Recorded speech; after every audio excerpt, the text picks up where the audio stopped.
কিন্তু এই যে মেয়ে, তুমি যে 8-10টা ছেলের সাথে জেনা করেছো, তোমার ইজ্জতের কি হবে? তোমার যে সতীত্ব তুমি নষ্ট করেছো।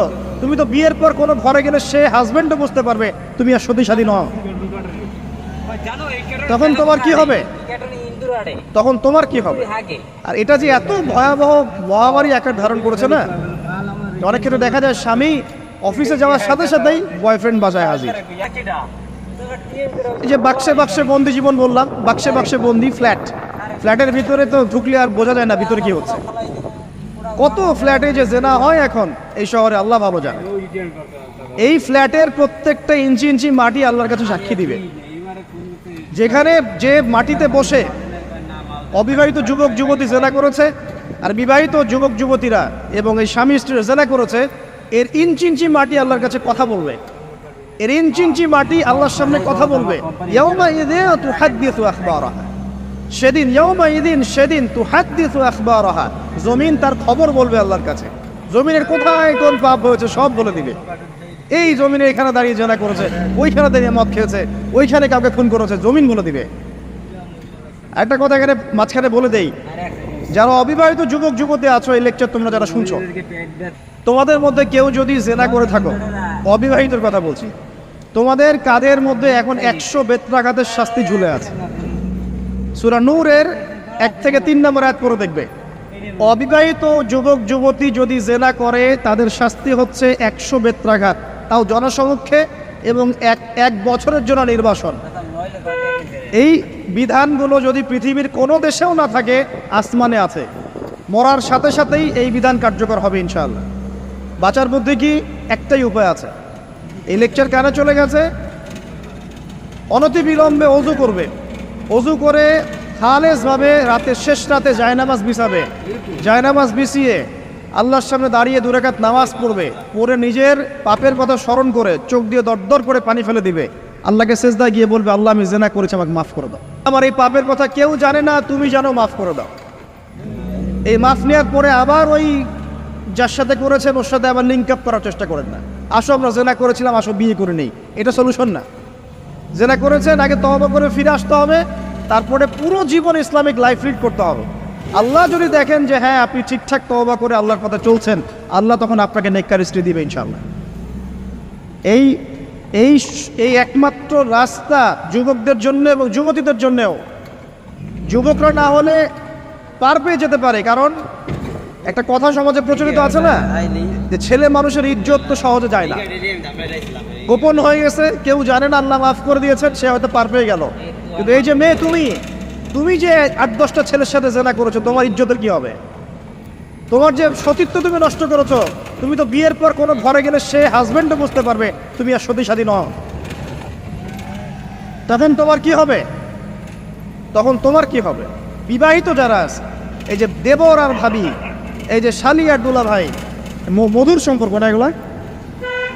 দাঁড়াও, এটা মধুর সম্পর্ক। দেখা যায় সুবহানাল্লাহ, এই যে আমার এখানে ফোন আছে না, আমাদের অফিসিয়াল পেজ আছে, অফিসিয়াল পেজে যত প্রশ্ন আসে দেখি ম্যাক্সিমাম জেনা কেন্দ্রিক, ব্যভিচার কেন্দ্রিক, পরকীয়া কেন্দ্রিক।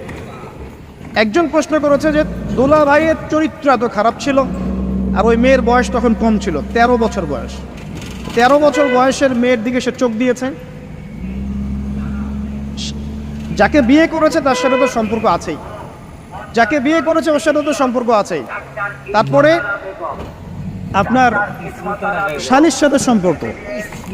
এখন শালির সাথে তার 2 বছর ধরে সম্পর্ক করার পর সেগুলোর ভিডিও ধারণ করে তাকে ব্ল্যাকমেইল করছে যে যদি আমার সাথে খারাপ কাজে সে রাজি না হয় তাহলে এই ভিডিওগুলো ভাইরাল করে ফেলবে। এই যে অনলাইনের যুগ, এখন তো মানুষ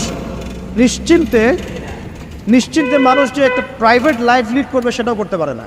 প্রাইভেট লাইফের সব কিছু রেকর্ডেড হয়ে যায়, হয় না? এটা একটা ফিতনা, মহাফিতনা। এখন সে রেকর্ড করেছে, এইভাবে ব্ল্যাকমেইল করে এই শালীর সতীত্ব নষ্ট করলো। 1 বছর 2 বছর না, 3 বছর ধরে।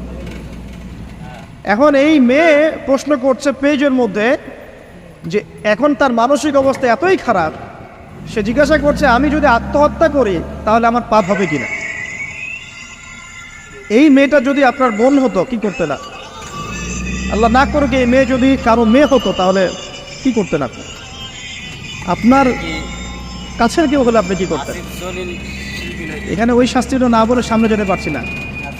শোনেন, যারা বিবাহিত ব্যক্তি হওয়ার পরেও পরকীয়া করেছেন, বিবাহ করার পরেও পরকীয়ার পাপে লিপ্ত ছিলেন বা এখনো আছেন, জেনে হোক না জেনে হোক করেছেন, অথবা এটা জেনে করেছেন যেটা একটা খারাপ কাজ তারপরেও করেছেন, রাসূলুল্লাহ সাল্লাল্লাহু আলাইহি ওয়াসাল্লামের হাদিস এবং আল্লাহ পাকের কালাম অনুযায়ী তাদের শাস্তি হচ্ছে কোমর পর্যন্ত মাটিতে পুঁতে ফেলে পাথর নিক্ষেপ করে রজম করে হত্যা করা। ইসলামিক যদি কোনো রাষ্ট্র থাকতো বা এটা যদি হতো, বা এটা যদি ইমামুল মাহদির যুগ হতো বা ওমর রাদিয়াল্লাহু আনহুর যুগ হতো, তাহলে এই শাস্তির বাইরে আপনি চলতে পারতেন না যদি এটা প্রমাণ হতো। এই শাস্তি যদি দুনিয়াতে কার্যকর নাও হয়, আপনি যদি তওবা না করে মারা যান, তাহলে কিয়ামতের মাঠে এই শাস্তি আপনি ভোগ করবেন। খুব মজা লাগছে পরকীয়া করতে? সকালে একটার সাথে, দুপুরে একটার সাথে, আজকে একজনের সাথে রাত কাটান, কালকে আরেকজনের সাথে রাত কাটান, খুব মজা পাচ্ছেন। রাত্রেবেলা মদ খান আর হোটেলে রাত কাটান, সকালবেলা আবার অফিসে যান। আমাদের শহরের এগুলা কালচার কোত্থেকে আসলো? এই শহরকে পবিত্র করবে কে? এবং এই শহরের আসল রূপগুলো স্পষ্ট করবে কারা? খুব মজা পাচ্ছেন এগুলোতে। সুবহানাল্লাহ। একটা বিষয় বুঝাই, ইসলামে কেসাস আছে, কেসাস। মনে করেন আমাকে কেউ হত্যা করেছে, আপনি তাকে হত্যা করতে পারবেন।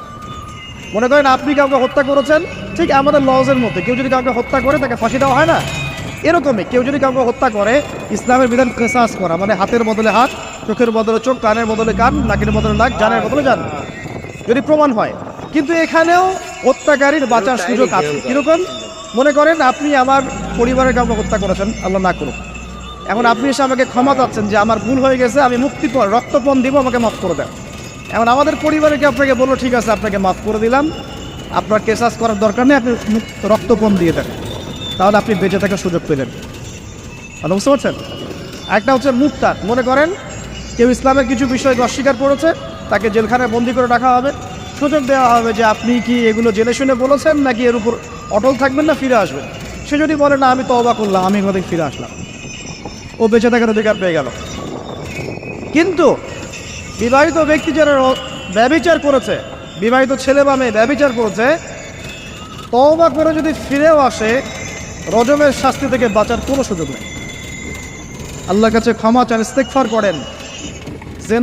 জেনার ফলশ্রুতিতে সমাজে মহামারী নেমে আসে।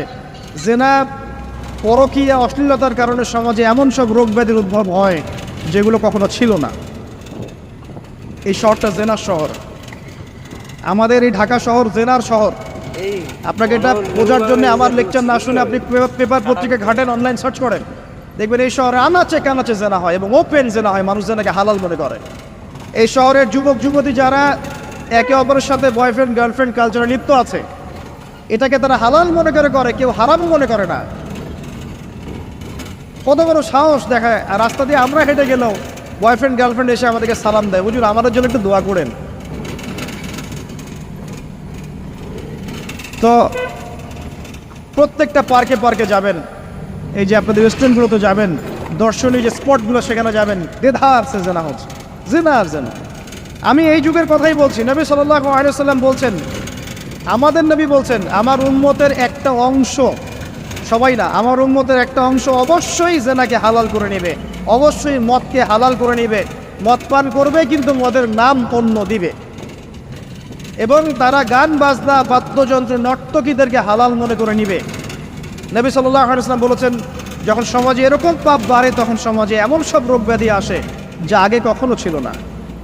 এবং এদের ব্যাপারে নবীজি বলেছেন, একদিন সকালবেলা আল্লাহ পাক এদেরকে বানর এবং শুয়োর বানিয়ে দিবেন।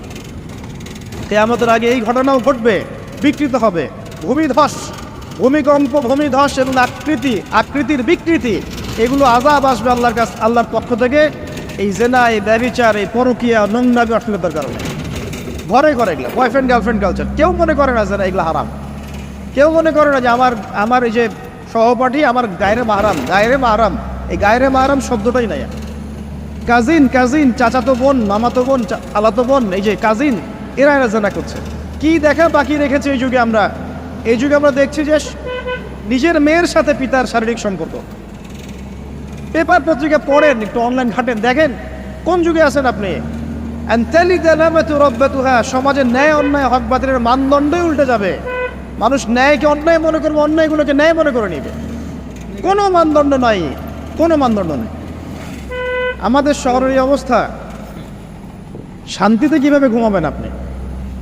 নিশ্চিন্তে থাকবেন কিভাবে? কখন যে আল্লাহর গজব চলে আসে? কোরআনে একটা আয়াত আছে,